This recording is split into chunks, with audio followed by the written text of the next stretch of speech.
नमस्कार दोस्तों, कैसे हैं आप सभी। स्वागत है आप सभी का एक बार फिर से। तो आज का जो व्लॉग है वो शुरू हो रहा है शाम के टाइम, और शाम के बजे हैं 7:20। और सर्दी इतने उस पे अपने चरम पे। फिर ये हीटर लेकर आए थे, उधर रखा हुआ था तो उसकी हीट कर रखी। और ये लेटे हुए हैं पीहू के डैडी, और ये है इधर कृष्णा। तो इनकी जो तबीयत है वो आज फिर से खराब होगी। आज इनको हो गए हैं लूज मोशन। तो डॉक्टर ने एक इनको कमजोरी भी बताई। असल में इनको हो गया था एक बार टाइफाइड, तो जब से इनका टाइफाइड हुआ, हर थोड़े से मौसम बदलते ही इनका ये हाल हो जाए। मतलब बुखार नहीं लगता, लेकिन शरीर में जो है वो कमजोरी सी आ जा। तो बस वही दिक्कत इनके साथ हो रही। तो इसीलिए बस जो है अब खाने में मैं इनके लिए बनाऊंगी। इनके लिए क्या, सबके लिए जो मूंग दाल वाली भेदड़ी हो ना वो, क्योंकि वो पेट के लिए अच्छी हो, सॉफ्ट हो, दही के साथ खाएंगे तो इनको फायदा ही होगा उसका। हम दही के साथ नहीं खाने के, हम चाय के साथ खाएंगे। दही की छाती खाएगा तो वहां का कर ला, तो इधर आ मेरे पास, इधर लाओ घोड़ा लेके अपना। तो जी जैसा कि फिर क्या कह रहा है, और भी काम है जो करने हैं। अब सुबह हम चले गए थे शिवलोती, फिर उधर गए थे, तो फिर अब आ गए थे हम शाम के टाइम उधर से। फिर आके मैंने वीडियो वगैरह अपलोड करी। तो कई चीजें हो रही है। तो मेरी भी तबीयत इतनी ठीक सी नहीं है, गले में खसखस सी हो रही, मतलब खांसी नहीं कह सकते, अजीब सा धसका सा है, सूखा सा। तो बस अब पहले मैं बनाऊंगी इनके लिए भेदड़ी, और उसके बाद देखती हूँ। मम्मी ने कुछ नुस्खे बताए थे कि जैसा कमजोरी बता रखी इन्हें, और अंडे वगैरह बताए उन्होंने खाने के लिए कि ये खाओ वो खाओ। तो हम खाते नहीं, तो इसलिए बस वो चीज बनाएंगे जो ये खा ले। तो वो करूंगी मैं बस अभी रात को, क्योंकि दिन में और काम हो जाए, और मुझे ये वाले काम जो है वो रात को ही करने अच्छे लगे, क्योंकि फिर कर कर आराम से लेट जाओ तसल्ली से। बोलो कुछ, मन नहीं है बोलने का। चलो जी, बस फिर मैं बनाना शुरू करती हूँ खाना। और खाने में मैं बना रही हूँ मूंग दाल की भेदड़ी। तो प्लीज़ आप लोग जो है वीडियो को लास्ट तक जरूर देखा करें, और वीडियो अगर अच्छी लगती है तो इसे लाइक करें, शेयर करें, कमेंट करें, और सब्सक्राइब नहीं किया है तो कर लें। तो चलिए बस फिर शुरू करते हैं। तो जी देखिए, बस मैं बनाने लगी हूँ खाना, और मैं जा रही हूँ स्टोर में लेने के लिए चावल। तो भेदड़ी बना रही हूँ तो चावल भी थोड़े से ही और दाल भी थोड़ी सी ली जाएगी, क्योंकि पतली बनाए बिल्कुल। तो चावल ला के मैं यहाँ पे कर रही हूँ साफ़। तो सुरसुरी वगैरह हो जाती है इनमें, तो वो भी पहले ही धोने से पहले अगर इन्हें साफ़ कर ले तो फिर धोने में ज़्यादा टाइम नहीं लगता। तो साफ़ करने के बाद यहाँ पे मैं इनको कर रही हूँ, क्या बोल लग रहे उसे, धो रही हूँ। तो 3 से 4 बार इनको धो लेंगे अच्छी तरह पानी में, और उसके बाद यहाँ पे मैं इसमें मिक्स करूँगी दाल। तो जितनी मैंने चावल लिए थे उससे थोड़ी सी कम मैंने दाल ली है। और इनको भी मतलब धो के अच्छी तरह 2 से 3 बार दोनों चीज़ों को। उसके बाद हमें लगाना है तड़का, क्योंकि जो भेदड़ी है उसमें लगता है छोंक। छोंक भी बहुत ही सिंपल हो। तो यहाँ पे मैंने ले लिया है घी, और घी गर्म होने के बाद हम इसमें डाल देंगे जीरा। जीरे का ही खाली तड़का लगे इसमें। और जीरा जब अच्छी तरीके से भुन जाएगा उसके बाद हम इसमें डाल देंगे दाल और चावल। और जितनी पतली हमें करनी है उतना ही पानी डाल देंगे। तो मैं नाप के नहीं लेती पानी, मैं सही में बताऊँ आपको तो पानी वगैरह मैं नाप के नहीं लेती। तो वैसे तो पतली सी होती है ये भेदड़ी, जितनी मतलब आराम से पच जाए इतनी पतली हो। उसके बाद मैंने इसमें थोड़ी सी डाली है हल्दी, और टेस्ट के अकॉर्डिंग नमक डाल दिया। और जब इसमें एक उबाल आ गया तो मैंने कुकर कर दिया है बंद। और इधर ही साथ के साथ ही मैंने दूसरी गैस पे रख दी है चाय बनने के लिए, क्योंकि मैं और बच्चे तो चाय लेंगे, और इनके लिए रखी है दही।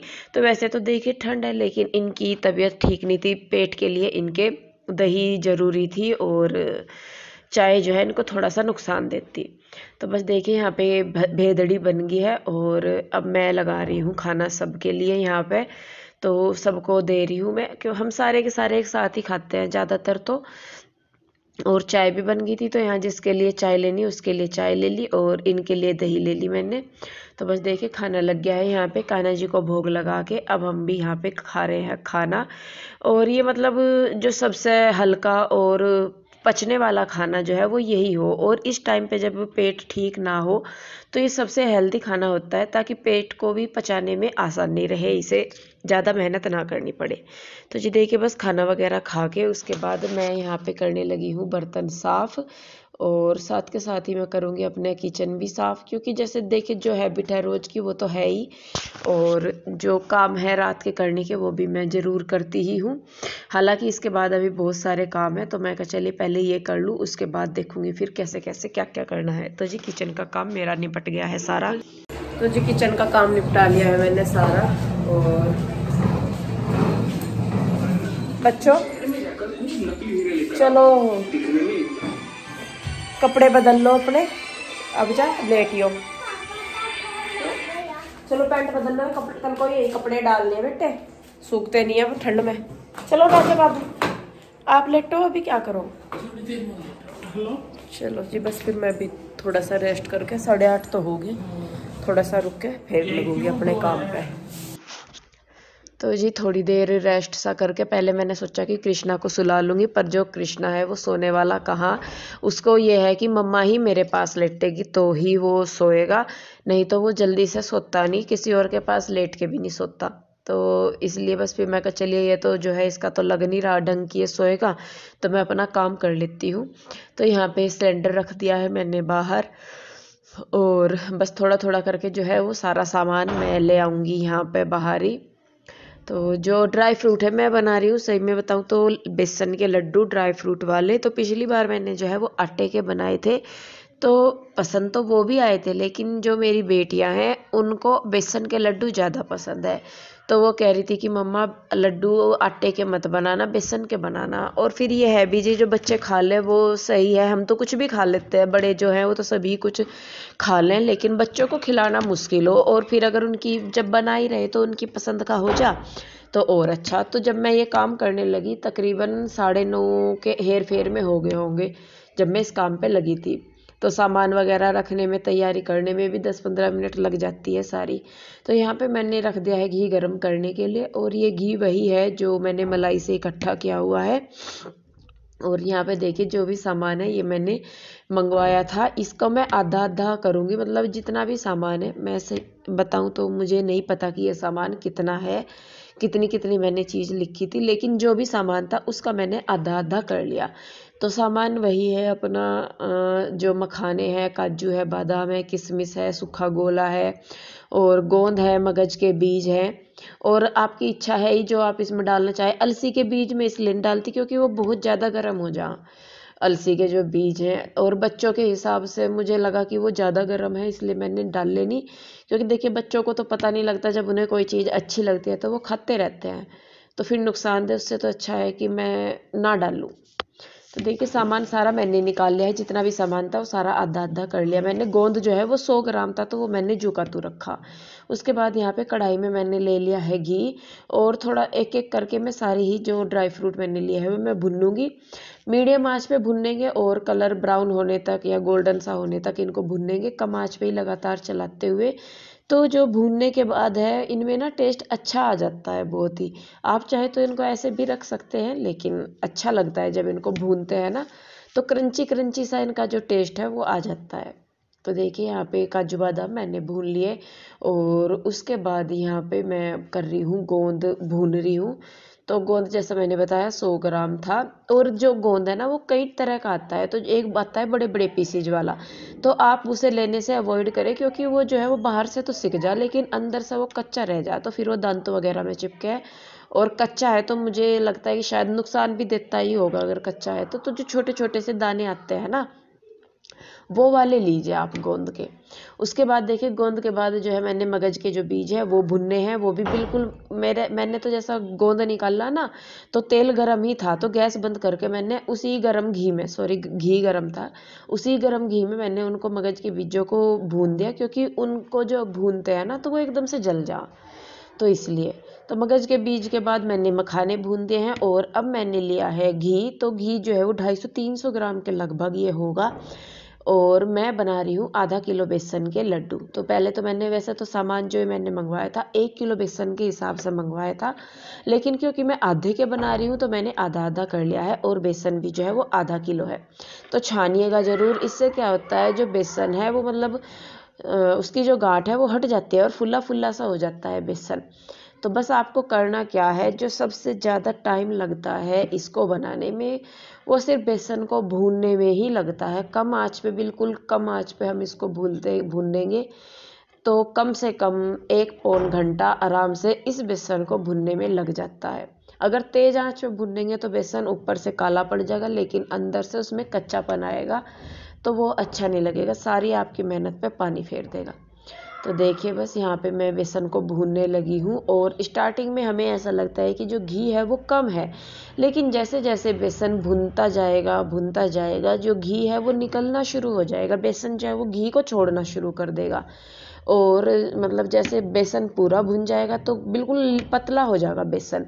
अगर आपको लग रहा है कि घी कम है तो यहाँ पे मत डालिए, जब आप लड्डू बनाएंगे उस टाइम पे आप घी डालिए, तो जो लड्डू है वो बिल्कुल ठीक बनेंगे। यहाँ पे आपने घी डाल दिया और बेसन जैसे जैसे भुनता रहेगा वो घी निकलता रहेगा, तो फिर जो है बाद में लड्डू बनाने में दिक्कत होगी। तो इसीलिए घी अगर आपको लग रहा कि कम है तो यहाँ पे मत डालिए गैस पे, मतलब इस पे जब भून रहे हो बेसन को तब मत डालिए, तब डालिए जब आप लड्डू बनाने लगे। तो देखिए बेसन जितना भुन रहा है उतना ही पतला होता जा रहा है, और अगर इस टाइम पे यहाँ पे घी डल जाएगा तो ये और ज़्यादा पतला हो जाएगा। और जैसे जैसे बेसन भुनता जाएगा ये जो है बर्तन को छोड़ता जाएगा हमारे, और बिल्कुल लिक्विड सी उसमें आ जाएगा फॉर्म में।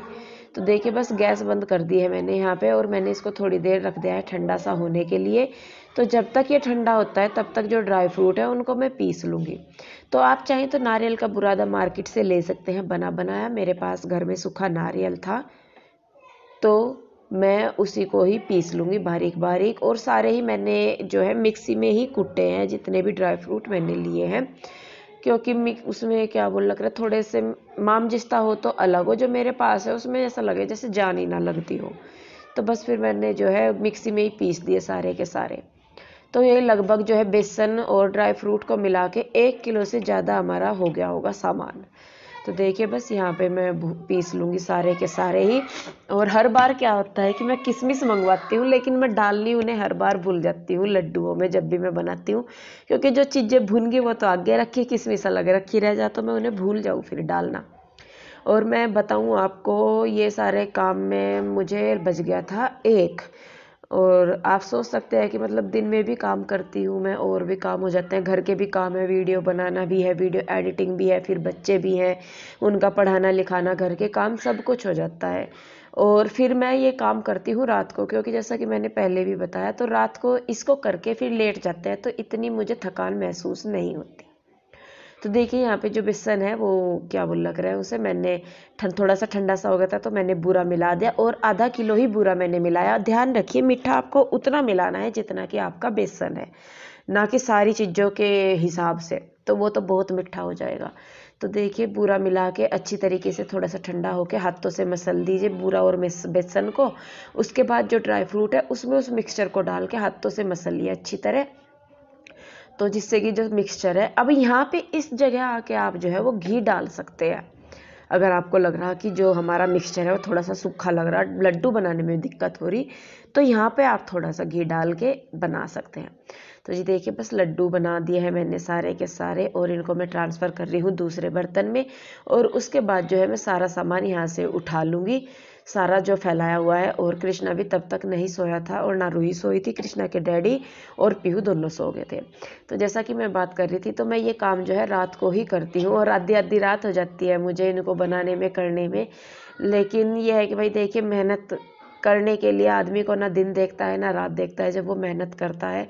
और मेरा तो इतना गंदा हिसाब है कि अगर मुझे किसी काम की लग जाती है ना तो वो फिर मुझे करना है, चाहे मुझे आधी रात जागना पड़े, फिर चाहे मुझे फिर पूरी रात जागना पड़े। हालांकि पीयू के डैडी मुझे कह रहे थे कि इंदु रहने दे अब, नहीं तो तेरे दिक्कत हो जाएगी फिर रात को, क्योंकि ठंड ज़्यादा बढ़ जाती है रात के टाइम पे। तो बस फिर भी मुझे था, मैं कहा नहीं बनाना है। और इसमें सारे में जैसा कि मैंने बताया 1 बज गया था, कम से कम आधी रात हो गई थी। तो मैं आधी रात को जाग के ये सारे काम करती हूँ, तब कहीं जाके मैं सुबह के टाइम अपने परिवार को वो चीज़ खाने के लिए दे सकती हूँ जिसके लिए मैंने इतनी मेहनत की है बनाने में। तो ये लड्डू बन गए हैं और टाइम बच गया है 1:15, और बर्तन अभी मैंने रख दिए हैं, क्योंकि अब जो है कृष्णा को सोना, अगर बर्तन करने लगी तो वो इतने में रोना शुरू कर देगा। और ये रहे लड्डू, ये बन गए लड्डू हमारे। तो बस सुबह को होगा जो भी होगा। बर्तन छोड़ दिए बस, जैसा कि मैंने बताया। कृष्णा भी देखो वो घूमता फिर रहा बाहर, उसे सोना बजा। और बस सामान वैसे मैंने सारा रख दे चुका तो जो जहाँ था। और 1:15 तो बज गया। ये है जी, बस देखिए मेहनत तो ज़रूर लगती है, टाइम भी ज़रूर लगता है, लेकिन जो एक अंदर की संतुष्टि हो ना, वो बहुत ज़रूरी है। अपने परिवार के लिए कुछ करने की, अपने बच्चों के लिए कुछ करने की, तो वो संतुष्टि बहुत ज़रूरी हो। जय हो मेरे भोलेनाथ की। और वही एक चीज़ है जो हमें कुछ भी करने के लिए प्रेरित करे। तो मेरा तो जी यही है कि मैं अपने बच्चों के लिए, अपने पति के लिए, अपने परिवार के लिए कुछ भी ऐसा करूं तो मुझे थकान, दुख, दर्द महसूस नहीं होते। तो जी चलिए, बस फिर बातें होगी बहुत। और मेरा राजा बाबू सोएगा ना, आजा, अब मेरा कीचा सोएगा। तो बस जी, अब मैं अपने बेटे को सुलाऊंगी और वीडियो को यहीं पे ही रोकूंगी। वीडियो कैसा लगा कमेंट करके ज़रूर बताइए। अच्छा लगा है तो इसे लाइक करें, शेयर करें, कमेंट करें। सब्सक्राइब नहीं किया है तो कर ले। फिर मिलते हैं एक और नई वीडियो के साथ। तब तक के लिए बोलो राधे राधे, राधे राधे।